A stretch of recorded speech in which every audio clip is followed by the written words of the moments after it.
So I think that really saved my life. Yes. Okay. Then I remember one day, even after the interview, we went to the office. There were no pictures, of course. So one of the, what can I say, people who draw pictures. I don't know how they are. We normally have them. They do Cartoon Network and stuff like that. They have to draw images, to replace the whatever, or rather to act as evil spirits. They were just drawn using, somebody. Somebody who does arts had to draw images of evil spirits to accompany my story. And I remember my story sold like never before. Whoa. And even the evil spirit told me that story would sell like never before. And it did.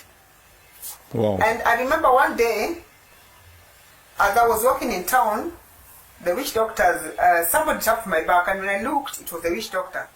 And he told me that the evil spirits were very excited, they were very happy with the story. I was traumatized and I went for deliverance again.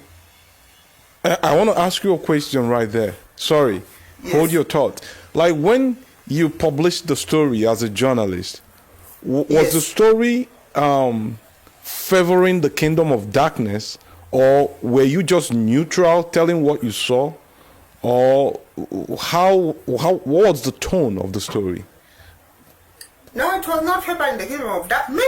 Maybe to some extent could be, but it was just what I saw. Okay, what I saw as a journalist. Like I know there was daring, I was doing exclusive stories, but to some extent it was also favoring their kingdom. For them to tell me that you will sell so many copies, of course. Yes. And then the witch doctor tapped you and was happy with the story too. Yes, and he told me that the evil spirits were very happy with the story. So that, of course, is favoring their kingdom. So apart from that, I remember, like I said, 6 months later, my colleague fell ill. He was unwell. Remember, he didn't go for prayers and deliverance. Oh. So 6 months later, he died. Oh. He passed on. Yes. He died, and personally, I continued going for prayers.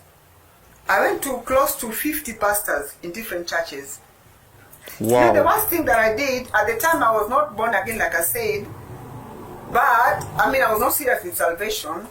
But I think the mistake that I did is allowing pastors to deposit and cast out evil spirits. Because the Bible tells us that not every person who calls themselves servants of God are serving God in truth and in spirit. Yes. So they're in the process of casting and depositing. You understand? So I ended up, suffering. And I remember during one of my deliverance sessions, my very first deliverance, a spiritual husband called Amos, using my body. You understand? A spiritual husband called Amos, using my body, used to fight pastors a lot who are not standing righteously with God. Wow. So during my first deliverance, there were 5 pastors, I remember. So this spiritual husband using my body, calling himself Amos, actually demanded that the pastors who are not standing righteously with God leave the church, go out. Now at that time I didn't even know what was happening to me, but he was using my body. So I remember there were 5 pastors. So 2 pastors went out and 3 were left. Can you believe the spiritual husband using my body brought down all these pastors, including the one who was doing my deliverance? He called himself Amos. Wow. So my message is very simple to pastors. If you cannot deliver them, they deliver you. As simple as that. Really?